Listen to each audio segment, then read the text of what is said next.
एक मुलाकात ऐसी शख्सियतों के साथ जिन्होंने दिया है अपने जीवन को एक नया मुकाम। रूबरू कराएंगे ऐसी कुछ हस्तियों के साथ एक खास शख्सियत के साथ मुलाकात जयदेव पटेल के साथ नंबर 1 इंडिया न्यूज पर रात।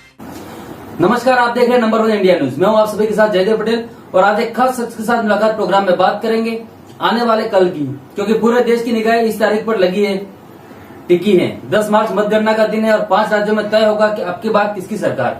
लेकिन सबसे ज्यादा निगाहें उत्तर प्रदेश पर टिकी हुई है, जहां बीजेपी और समाजवादी पार्टी गठबंधन में सीधा मुकाबला है। तो वहीं बीते कल अखिलेश यादव ने एक प्रेस कॉन्फ्रेंस की और कहा कि ईवीएम में गड़बड़ी हो रही है। कहियों की मिलीभगत की ओर इशारा कर दिया, न्यूज चैनलों को भी लपेटे में ले लिया। कहा कि बड़ा चढ़ाकर न्यूज चैनल बीजेपी की जीत दिखा रहे, ये जमीन तैयार की जा रही है कि ईवीएम में गड़बड़ी की जा सके। इसमें उत्तर प्रदेश के कुछ अधिकारियों का भी आरोप लगाए गए हैं कि अतिरिक्त मुख्य सचिव वो जिला अधिकारियों को आदेश दे रहे हैं कि 10 तारीख को जहां बीजेपी के उम्मीदवार के हारने की आशंका है, वहां पर मतगणना की रफ्तार को धीमा कर दिया जाए। तो वहीं दूसरा पहलू ये भी है कि क्या अखिलेश यादव को बौखलाहट है, एक हार की खिसखिसाहट है भी दिखाई दे रही है क्या? इसी पर आज का सवाल है कि उत्तर प्रदेश में गिनती से पहले बवाल क्यों और अखिलेश क्यों खपा है? क्या ईवीएम बेवफा है? उत्तर प्रदेश में गिनती से पहले हो रहे बवाल पर चर्चा करने के लिए हमारे साथ दो खास मेहमान जुड़ के जिन्हें आप देख पा रहे हैं। बीजेपी के प्रवक्ता गिरिधारीलाल रैना और समाजवादी पार्टी के प्रवक्ता विनय कुशवाहा। आप दोनों का बहुत बहुत स्वागत है आज के हमारे प्रोग्राम में। धन्यवाद। विनय कुशवाहा जी, मैं आपसे शुरुआत करता हूं कि आप लोगों को ऐसा क्यों लग रहा है कि कोई बड़ी धांधली है, क्योंकि प्रशासन अपनी तरफ से सफाई दे रहा है कि ये कुछ गलती हो गई है या कहीं लापरवाही हो गई, ऐसी बातें हैं, और वो कह रहे हैं कि इसको गलत तरीके से दिखाया जा रहा है। देखिए, ये लापरवाही या गलती नहीं है, ये सोची समझी साजिश है। और जहां इतना जनाधार से समाजवादी पार्टी की सरकार बन रही है, ये माइंडसेट करने के लिए पहले तो इन्होंने केवल माइंडसेट करने के लिए इन्होंने चैनल के द्वारा अपनी जीत को हर जगह प्रसारित किया, वो एग्जिट पोल के द्वारा। अब उसके बाद आप ये देखिए, अभी हमने आपको एक वीडियो भेजा है, वो वीडियो एसडीएम की गाड़ी से बरामद हुआ स्लिप बरामद होती है, सील मोहर बरामद होती है, और वो भी मतदान केंद्र के अंदर। तो ये कहाँ से बरामद हुई, क्यों जा रही थी मतदान केंद्र के अंदर, मतगणना केंद्र के पास? तो ये मुंडेरा मंडी जहाँ पर ईवीएम रखी हुई है, मशीनें रखी गई हैं, वहां पर एसडीएम की गाड़ी से ये चीजें क्यों बरामद हुई? ये सील और ये सब उससे संबंधित चीजें, और वीवीपैट की स्लिप बरामद होती है, इसका क्या मतलब होता है? मतदान हो गया, सब सील पैक हो गई है, तो अब सील और सब की क्या जरूरत थी जी? वीवीपैट वहाँ इसका बरामद होने की क्या जरूरत है? वहाँ समाजवादी पार्टी के कार्यकर्ता जो लगे हुए रात दिन रखवाली करे, उन्होंने पकड़ा और एसडीएम और उसके ड्राइवर गाड़ी छोड़ के भाग गए। ये सभी चैनल पे भी आप देखेंगे, कुछ देर में प्रसारित होगा जी। जो चैनल अगर वो गोदी मीडिया नहीं होगा तो उस पर प्रसारित होगा। ठीक है विनय जी।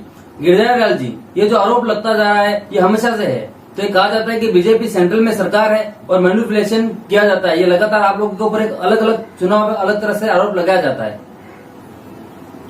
जयदेव जी, मैं तो इसको भी एक एग्जिट पोल ही मानता हूं कि अखिलेश यादव जी की तरफ से ये एक तरीके से अंदेशा जो उन्होंने बताया है कि आने वाले कल में क्या होने वाला है, उनकी तरफ से या किसी भी विपक्षी दल की तरफ से। ये पहली बार ऐसा नहीं हो रहा है कि जब वो हार रहे हैं तो ईवीएम पर अपना ठेका बोल रहे हैं।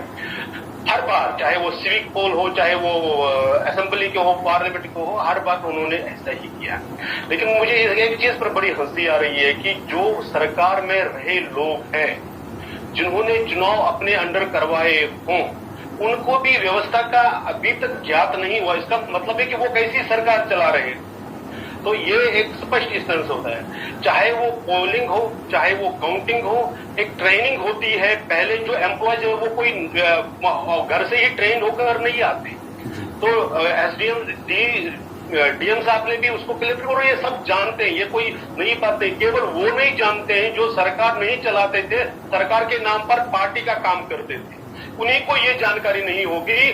बाकी रही बात कि एसडीएम साहब या उनके साथी भागकर क्यों गए, जिस ढंग की सरकार ने एसपी ने चलाई है, उनके कार्यकर्ताओं को देखकर तो कोई भी शरीफ आदमी भाग जाता है।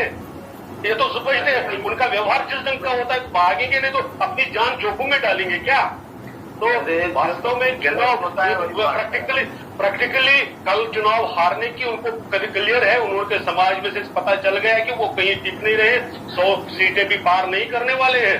इसलिए पहले ही एक बनाओ और मूवमेंट चलाएंगे। अखिलेश यादव जी का तो बयान है कि आप वो मूवमेंट चलाएंगे डेमोक्रेसी को बचाने के लिए, जैसे इमरजेंसी के टाइम चलाई। जी, मैं इसके आगे उसको ठीक है। मैं तो इसको एग्जिट पोल का ही एक और एजेंसी द्वारा, समाजवादी पार्टी द्वारा एग्जिट पोल का एक नतीजा बताया। जी, विनय कुशवाहा जी रेस्पॉन्स। आयोजित एग्जिट पोल है, वो सभी जानते हैं। अखिलेश यादव जी को तो हमने प्रायोजन, उनका तो प्रायोजन हमने नहीं किया। अखिलेश यादव जी को हमने प्रायोजन नहीं किया, उनका प्रायोजन हमने नहीं किया। रहता है, केवल प्रायोजित है। एक जनता जान गई। अब लोग तो न्यूज पेपर लेना बंद कर दिए हैं, समाचार सुनना बंद कर दिए हैं। जनता में ये मैसेज चला गया है। कल तो वो तो हर आदमी जान रहा है, इसमें कोई कहने की बात ही नहीं है।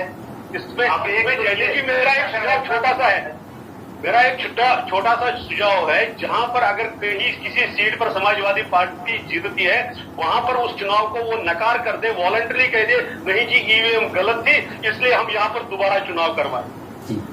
विनय कुशवाहा जी, विनय कुशवाहा जी, मेरा एक सवाल है सर। आपने आरोप खूब लगा दिए, इस पर मेरा एक सवाल है, अगर आपके इतने सारे आरोप हैं तो आगे आप लोग क्या कार्रवाई करेंगे? इसको प्रॉपर प्रोसेस प्रक्रिया के तहत इसके ऊपर कुछ करने के लिए। हमेशा से ईवीएम मशीन पे सवाल खड़ी करती रही। उन्होंने हमेशा से कहा कि बैलेट पेपर के द्वारा चुनाव होना चाहिए। अमेरिका से लेके बड़े बड़े डेवलप कंट्री जहां से टेक्नोलॉजी निकली है, वहां भी बैलेट पेपर से चुनाव होते हैं। तो इंडिया ऐसी कौन सी मजबूरी है कि आप बैलेट पेपर से नहीं चुनाव करा रहे हैं? तो दूसरी बात ये, क्योंकि कहीं ना कहीं मैनिपुलेट करते हैं, कहीं ना कहीं इसमें धांधली करने के चांसेस इनके ज्यादा रहते हैं। अच्छा, ये सरकार किसकी है? सरकार तो भाजपा की है। तो जो भी भाजपा और उसकी एजेंसियां सब कुछ इनके अंदर में है, तो कोई भी काम होगा विपक्ष तो केवल कह ही सकता है ना, अपनी बात रख सकता है। पूरा विपक्ष मिलके सबने कहा कि आप उससे बैलेट पेपर्स कराइए। इन्होंने ये क्यों नहीं मानते हैं इस बात को? बैलेट पेपर से कराने में इनको क्या दिक्कत है? विनय जी मेरा आपसे ये सवाल था, तो मैनिपुलेट कर सकते हैं। विनय जी मेरा आपसे ये सवाल है कि अब आगे आप प्रक्रिया प्रोसेस के तहत आगे क्या कार्रवाई करेंगे? आगे इस पे लड़ाई होगी, आगे इस पे वो होगा। ईवीएम मशीन के द्वारा ही इनका खेल होता है। एक बात हम आपको और बता दें, आप जैसे चैनल आपने देख रहे हैं, हमारी आपकी बात हो रही है, चैनल होता है, सेटअप बॉक्स होता है, उसको आदमी यहाँ घर से बैठे ऑन करता है और ऑफ करता है। जब हम यहाँ से बैठे 1000 किलोमीटर दूर का सेटअप बॉक्स ऑन ऑफ कर सकते हैं टीवी का, आपके यहाँ केबल ऑपरेटर होंगे या डीटीएच वाले होंगे, जैसे पैसा आप डालते हैं आपका बॉक्स प्रोग्राम आने लगता है, जैसे पैसा खत्म हुआ बंद हो गया। तो जब ये मैनिपुलेशन हो सकता है तो ईवीएम मशीन में क्यों नहीं हो सकता? एक स्पेशल सी बात है, वो क्यों नहीं? गिरधारी जी रेस्पॉन्स कीजिए। जयदेव जी, वो आप क्या बताइए। देखिए, इस तरह से कि कोई बात तो कोई सचमुच में बच्चे भी नहीं करेंगे। आप अपना मोबाइल, अपना टीवी बंद कर सकते हैं, आप चैनल का कैसे बंद करते हैं? जरा एक बार आप लोगों ने तो लंदन जाकर भी ईवीएम की वो दिखाई थी। चुनाव आयोग ने तो आप लोगों को चुनौती दे दी थी, एक ईवीएम मशीन को हैक कर दिखा दो। उसने कहा छुइएगा नहीं, दूर से आप कीजिए। अरे भैया, दूर से आप तो यही कह रहे थे कि आप रिमोट कंट्रोल से कर रहे थे। आप तो यही कह रहे थे ना, तो टीवी में कौन? दूसरी बात मुझे बता दीजिए, टेक्निकली आप जयदेव जी से पूछ लीजिए जरा, जब आपका चुनावी एजेंट वहां पर पोलिंग बूथ पर होता है, आपको कभी अगर ऐसी ड्यूटी दी हो, आपको मालूम होगा कि चुनाव ईवीएम को खोलने से पहले और ईवीएम को बंद करने के बाद उनके हस्ताक्षर होते हैं। जो पोलिंग ऑफिसर होता है वो उनके हस्ताक्षर के बगैर अपनी रिपोर्ट बंद नहीं कर सकता। और जब चुनावी एजेंट काउंटिंग में आते हैं, वो उनके सामने खुलती है। चोरी का स्कोप कहाँ पर है? ये सिर्फ खाली तलाब है और हार का डर है। हार का डर है और कुछ नहीं है। हार को जो टेक्नोलॉजी तो आपने करनी थी ना जी। अगर इतनी सारी टेक्नोलॉजी। विनय जी हाँ बताइए। इलाहाबाद में अभी जो क्लिप मैंने आपको भेजी है इलाहाबाद में, कि वो इनको दिखा दीजिए, तब इनके समझ में आ जाएगा कि ये कैसे ये क्या हो रहा है। विनय जी एक सवाल मेरा भी है आपसे। विनय जी एक सवाल मेरा भी है आपसे कि विनय जी वो क्लिप एक बार चला दीजिए। ठीक है विनय जी मेरा व्हाट्सएप पर है ना। विनय जी मेरा एक सवाल आपसे ये है, गिरधारी लाल जी एक मिनट, उसका टेस्ट होगा। गिरधारी लाल जी, पुलिस का आपका अधिकारी, गिरधारी लाल जी एक सेकंड, विनय जी मेरा एक सवाल आपसे ये है, मैं कह रहा हूँ उसकी भी टेस्ट हो जाएगी। ये तो आप गिरधारी लाल जी एक मिनट, विनय जी आपसे मेरा सवाल है कि क्या अखिलेश यादव, इतने दिन से तो वही तो कह रहे हैं, वही आयोजित न्यूज के तो माहिर आप लोग हैं। विनय जी हर चीज को वही तो इतने दिनों से मुझे आप दोनों की आवाज कम करनी पड़ेगी।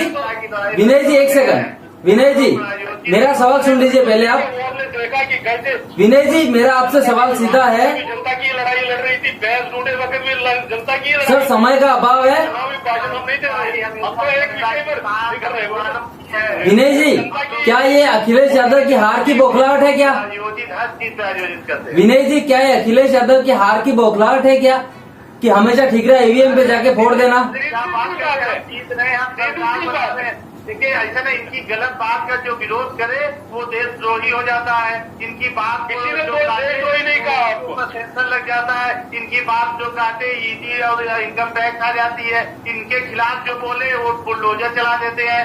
ये लोग क्या कर रहे हैं? तानाशाही कर रहे हैं। मतलब जो बोले इनकी बात काटो ना, काटो तो ये बौखलाहट है।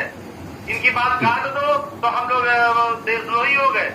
ठीक है। देशद्रोही का सर्टिफिकेट ये मांगेंगे। गिरधारी लाल जी, गिरधारी लाल जी आपसे मेरा सवाल है कि ये सवाल बार बार उठता है कि क्यों जब इतना अहम वक्त चल रहा है, इलेक्शन का वक्त है, दाढ़ी में तिनका, तो जिसको कहते हैं चोर की दाढ़ी में तिनका। अखिलेश जी ने ये किसी ने नहीं कहा, आप मशीन ने गिरधारी लाल जी आपसे मेरा सवाल है, विनय जी एक मिनट, विनय जी मैं दोबारा आ रहा हूँ आपके पास। उन्होंने कहा कर दिए, चोरी कर दी है। गिरधारी लाल जी कि मेरा सवाल सुन लीजिए पहले आप। उन्होंने कहा चोरी कर गए। सर पहले मेरा सवाल सुन लीजिए। गिरधारी लाल जी मेरा सवाल आपसे है कि क्यों जब इतना अहम वक्त चल रहा है, इलेक्शन का वक्त है और इस तरीके की धांधली होती है, ऐसा क्यों? होना चाहते हैं। गिरधारी लाल जी मेरा आपसे सवाल है जी, कि क्यों जब इतना अहम वक्त चल रहा है, इलेक्शन का वक्त है और इस तरीके से हमेशा धांधली होती है, इस तरह की लापरवाही है, इस तरह की त्रुटियां फिर बाद में आके डीएम सफाई देते हैं, पर होती क्यों है? ये अपने आप में बड़ा सवाल नहीं है? मेरे देखिए, मैं भी एडमिनिस्ट्रेशन में रहा हूँ, मेरे हिसाब से कोई धांधली या कोई लापरवाही नहीं हुई है। मैं आपसे फिर कह रहा हूँ, सरकार के लोग ट्रेनिंग देते हैं, चाहे वो काउंटिंग से पहले हो, चाहे जब पोलिंग होती है। अब एक देश में जहां पर पोलिंग हुआ वहां की भी खाली मशीनें रहती है, दूसरे को बताई जाती है, एक कवरिंग मशीनें रहती है, उनका ट्रांसपोर्टेशन एक जगह से दूसरी जगह होता रहता है। ये नॉर्मल एक प्रशासनिक कार्रवाई है। पूरी बातें करने दीजिए। विनय जी एक मिनट उनकी बात पूरी होने दीजिए, विनय जी उनकी बात पूरी होने दीजिए। हाँ कंटिन्यू। क्योंकि हम गैर जिम्मेदार नहीं है और ना हम हार से परेशान होते हैं। ये आपकी फ्रस्ट्रेशन है, ये आपकी फ्रस्ट्रेशन है और इसीलिए आप क्यों कहते हैं पोलिंग, आप क्यों कहते हैं बैलेट पेपर से? विनय जी आप क्यों कहते हैं बैलेट पेपर से होना चाहिए? क्योंकि आपको मालूम है चुनाव में किसी को घुसने नहीं देंगे, वोट डालने नहीं देंगे, आप वहीं पर रोकेंगे, आप अपना सिविल कर्फ्यू लगाकर दे देंगे, वहां पर गुंडा राज जैसे चलता है, फिर बूथों का कब्जा होता है, आप उसको वापस कहते हैं, आप वो वाले हिस्सा चाहते हैं वापस। आपको ये भी नहीं ध्यान में है कि गुंडा कौन है? ठीक है, ठीक है सर, जेल में आप दोनों ने नंबर 1 इंडियन न्यूज़ के लिए समय निकाला, उसके लिए आपका बहुत बहुत धन्यवाद। आप लोग हमारे साथ जुड़े उसके लिए आपका शुक्रिया।